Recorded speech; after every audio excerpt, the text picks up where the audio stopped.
adelantábamos, ya está en nuestros estudios Juan Brugue, que es diputado nacional, es abogado, es profesor universitario, es político argentino. Hace tiempo que lo invitamos acá a Sónica, a nuestros estudios. Es especialista en Derecho Constitucional, así que bueno, vamos a charlar con él de los temas que están faltando en el Congreso y si se mueven o no se mueven. Hola Juan, buen día, un placer recibirte. Gracias. De la democracia cristiana.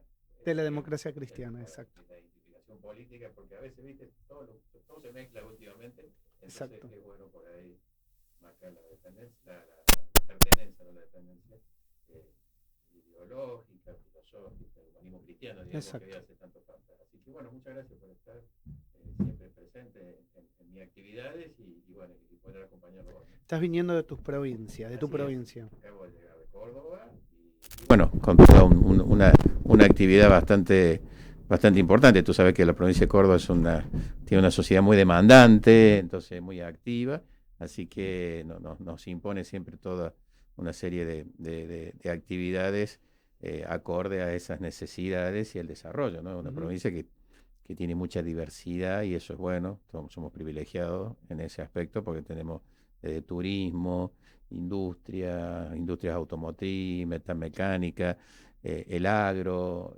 la universidad, o sea, es una diversidad Tienen importante. comercio también, Comercio, ¿no? bueno, la actividad comercial Sí, es muy claro. fuerte, no te olvides que nosotros somos un poco la puerta hacia lo que es el norte del país, Ujú. entonces también eso genera toda una serie de actividades de intercambio muy importante de bienes y servicios y Córdoba, bueno, se tiene que siempre preparar para todo ello.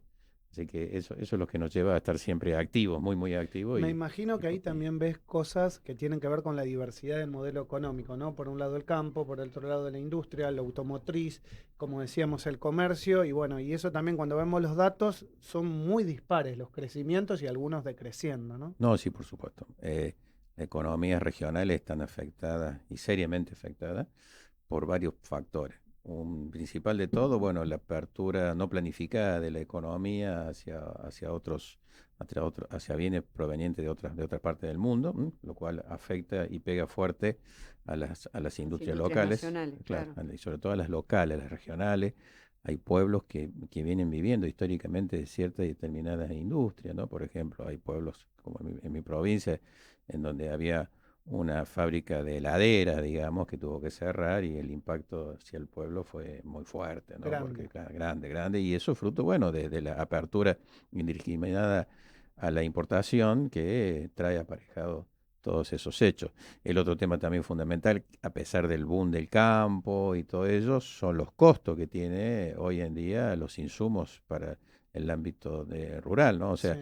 si bien las cosechas han sido buenas, si bien los rindes han sido interesantes, pero a la hora del balance también queda algo fuerte que pocos pueden entender de cómo ante una muy buena cosecha los rinde muy bueno, no ha habido una ganancia como la esperada por el hecho de dos puntas, ¿no? O sea, los insumos que aumentan en dólares y las retenciones, que las Claro, seguimos sufriendo y las seguimos soportando en esa línea, ¿no? Por eso ha obligado también a la diversificación en Córdoba con todo lo que son los biocombustibles, ¿no? claro. El tema del biodiesel y el bioetanol son, digamos, dos fuentes importantes que ha generado unas plantas de desarrollo que estamos Sí, creo que empujando. esto también pasó en Santa Fe, ¿no? Así es, Están como bastante unidos con Santa eso. Fe, Córdoba son provincias que en lo productivo son gemelas Sí, y se complementan. Sí, sí. efectivamente. Recién hablamos también fuera del aire temas que están pasando en el Congreso y que van a pasar. El Congreso estuvo estos, si querés, mes y medio, 2 meses un poco parado por el tema Dorni. Pero, ¿qué se viene para adelante? Y hay muchas cosas pendientes. Primero, bueno, en lo que respecta a la comisión que yo presido, que es la Comisión de Comercio, hemos venido desarrollando una actividad bastante interesante en lo que es la indagación de la realidad, porque de eso se trata, ¿no? Y hemos traído a CAME, que es la Cámara Sí, Argentina de Mediana Empresa, con sus 23 filiales, vinieron a explicarnos cuál es la situación en que se encuentra la pequeña y la mediana empresa. Hemos traído al sector vinculado al autopartismo, que en el caso de Córdoba y Santa Fe y San Luis es fuerte, Tucumán también, y es donde nos han explicado cuáles son las problemáticas que tienen. Ellos tienen un régimen de sanción, esto que hablamos del super RIGI, ¿no? Bueno, ellos sí, tienen un régimen de sanción que ha permitido ubicar al autopartismo argentino a nivel mundial, ¿no? Al ser proveedor a nivel mundial y competir con Malasia, nada más ni nada menos. O sea que es una cosa de loco lo que se ha logrado gracias a la tecnificación, gracias a la mano de obra especializada y gracias a los incentivos fiscales que empezaron en 2016, que tuve la suerte de votarlo yo, porque era diputado nacional en ese momento también, y sabíamos lo que estábamos apostando, y que se terminan el año que viene, y que eso también está generando inquietudes para poder, digamos, contratar con las centrales automotrices proyectos, ¿no? Y que dan 45.000 puestos de trabajo, ¿no? O sea, eso que estábamos discutiendo el otro día. O sea que tienen que votar este año. Sí, la prórroga hay que votarla porque no se pueden hacer los proyectos. Claro. Entonces, cuando hablamos del Super Rigi que se quería incorporar y que se hablaba de que iba a dar cerca de 3.000, 4.000 puestos de trabajo y le estábamos dando exenciones fabulosas contra esto que es verificable ya hoy, que ya tiene y que tiene una estructura importante y, como te digo, de competencia a nivel mundial. Eso por un lado, recibimos también al sector azucarero, que es poderoso en nuestro país y que también trabaja en lo que son los biocombustibles, ¿no? En ese campo. Recibimos el sector textil, golpeado, muy fuertemente golpeado, fruto de esta situación que de la comercialización de prendas de otra parte del mundo y de las plataformas, digamos, comerciales vía electrónica, de cómo, sobre todo los chinos, cómo han ido avanzando y cómo han estado golpeando, y por lo tanto hemos tenido la posibilidad de recibirlo y que nos expliquen cuáles son su situación y cuáles son sus problemas. Lo importante de todo esto es que tres líneas son interesantes de analizar. Primero, la imposibilidad de acceder al crédito, porque muchos dicen, bueno, nos queremos preparar, queremos competir, pero no tenemos acceso al crédito. Y ese acceso al crédito es porque todo crédito que hoy del sector bancario o no bancario es costoso, ¿no? Son de tasas elevadas. Siguen siendo tasas muy altas. Muy altas. En lo bancario son tasas elevadas, porque hay que decirle a la gente, no porque los banqueros quieren ganar más plata o que los bancos públicos privados quieren ganar más plata, sino que hoy todo lo que es la plata de los bancos está en el Banco Central. Claro. El encaje que hoy tiene es uno de los encajes más grandes del mundo. O sea, no hay países, para dar un dato, llegamos al 53%, ¿no? Hoy dicen en 47, 48 el encaje. O sea, que casi el 50% de la plata de los bancos la tiene el Banco Central.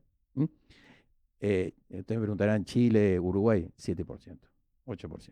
Entonces, imagina si toda esa plata volviera a los bancos pueden prestarla con tasas mucho menores y con accesibilidad inclusive a las pymes y toda esa cuenta. Entonces, el primer tema ese, ¿no? La falta de acceso. El otro tema, la baja de consumo, pero la baja de consumo está muy vinculada a la baja de los salarios. O sea, hoy en día la gente, usted sabe muy bien que están sobreendeudados, que las tarjetas de crédito, digamos, ya no aguantan. Hay un proyecto de ley que está dando vuelta, no sé. Sí, sí, lo he visto, lo hemos analizado y sí, hoy los bancos están haciendo un esfuerzo muy grande de refinanciar esas tarjetas para que la gente no dejen de consumir, porque es la última frontera. Y hay que señalar lo siguiente, esto no es un problema de los bancos solo, es un problema de la fintech, es un problema también de las plataformas de pago que hoy están siendo, digamos, prestando plata también a intereses muy, muy altos, diría casi usureros prácticamente, y que eso ha generado este círculo vicioso, desequilibrio que tienen las familias y que ya no tienen acceso al crédito. Entonces es un tema que evidentemente se requiere una intervención del Estado, se requiere una posibilidad de reestructurar todo esto, ¿no? Tiene que ver con que a veces no puedes ni siquiera pensar qué hacer, porque con un clic, o sea, vos sacás un crédito, decís, ay, tengo tanta plata en la billetera virtual, pero no pudiste ni siquiera pensar lo que vas a pagar por mes. No. O sea, entonces no es como antes que vos ibas al banco y te decían, vas a pagar esto, es complicado, digamos. Sí, es muy complicado y como eso ha sido tan así, como decir, tan fácil, la gente no ha tomado dimensión. No tomó la precaución tampoco. Ni tampoco la dimensión del sobreendeudamiento al que se sometía, ¿no? Claro. Qué sé yo,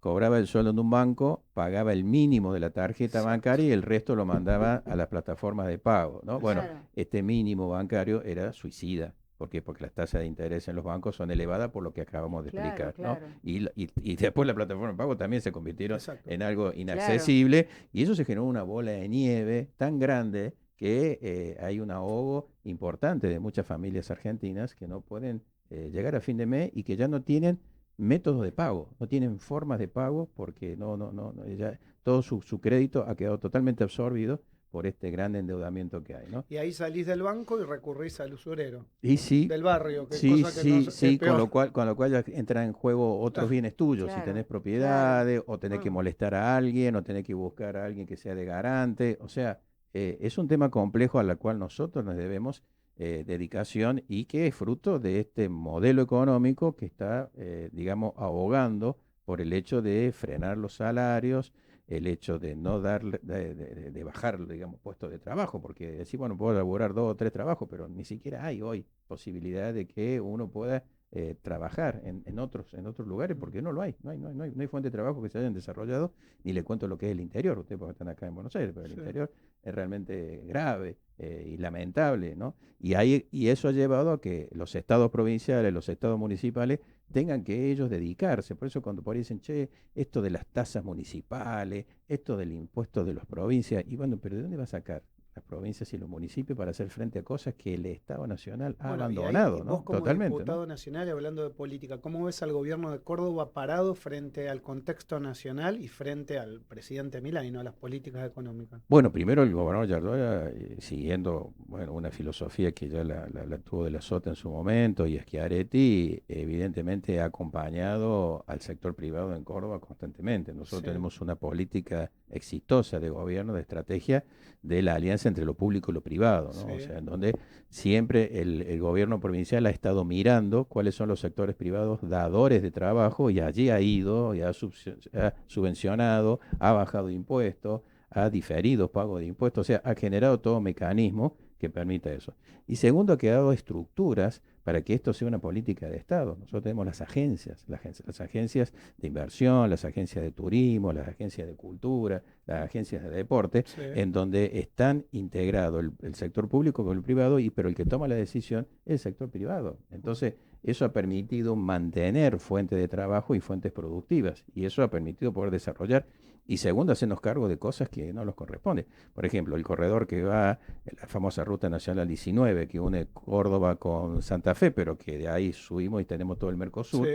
esa autovía, el gobierno nacional la abandonó totalmente, 70 kilómetros faltaban y bueno, el gobierno provincial ahora se ha hecho Se cargo y hizo. con fondos provinciales está terminando de construir esa eso, ruta. esa ruta, ¿no? Entonces, es un esfuerzo muy grande que está haciendo Córdoba, ni hablar en el ámbito social, ni hablar en el ámbito de salud, en donde PAMI desapareció prácticamente y hoy se ha recargado el ámbito de salud provincial, que lo pagamos los cordobeses, con los impuestos cordobeses, más de todos nuestros hermanos de La Rioja, de Santiago del Estero, de Catamarca, Sí, de es como que Jujuy, que vienen a los hospitales públicos provinciales ah, y que son subvencionados con los impuestos provinciales, es ¿no? como que el Estado Nacional se ha achicado en varios lugares y las provincias se tuvieron que hacer cargo. Entonces la pregunta de cajón y que todos se hacen es, hay que modificar entonces las coparticipaciones, o sea, lo que reciben las provincias. Ni dudarlo, eso es un paso, no debemos urgente una discusión de la coparticipación para determinar nuevos parámetros.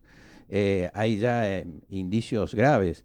El tema del impuesto al combustible, famoso, ¿no? El Sí, impuesto al combustible, el 90% se lo lleva la nación, Ah, que antes tenía asignaciones específicas, hacer vivienda con el FONAVI, el construir las rutas con el fondo especial, sí, pero ahora rutas no hay más. el subsidio de Claro, transporte en el interior, el subsidio del claro, transporte del interior, claro. los canales navegables, el ENOSA para hacer cloaca, todo eso sale de ahí, o tendría que salir de ahí, todo eso lo lleva la nación. Y le que deja un 10% nomás a las No, provincias pero no hay obra para que se la pública. arregle. Y no Entonces, hay si obra no, pública, no hay nada. Entonces, toda esa masa de plata, ¿dónde va? A calzar un esquema financiero que en el cual se basa el actual plan económico de la República Argentina, ¿no? El plan económico de Milei, endeudarse, endeudarse, endeudarse y patear la deuda, generar nuevos títulos. Por eso cuando se dice que no se emite en plata, pero se emiten títulos. O sea, porque se expande la base económica porque alguien va a tener que pagar eso, ¿no? Así como hemos pagado el otro día los 171 millones de dólares de los fondos de los buitres fondos de que aquella época quedaban. que lo empezamos a arreglar en el 2016 y que quedó este remanente de algunos vivos, algunos pícaros que no quisieron entrar y especular con ellos, el caranchaje financiero internacional, ¿no? ¿Qué nos queda para adelante? ¿No? O sea, ¿cuánto llega hoy la deuda externa de la República Argentina? Que algunos la sitúan en 499 mil millones de dólares. Wow.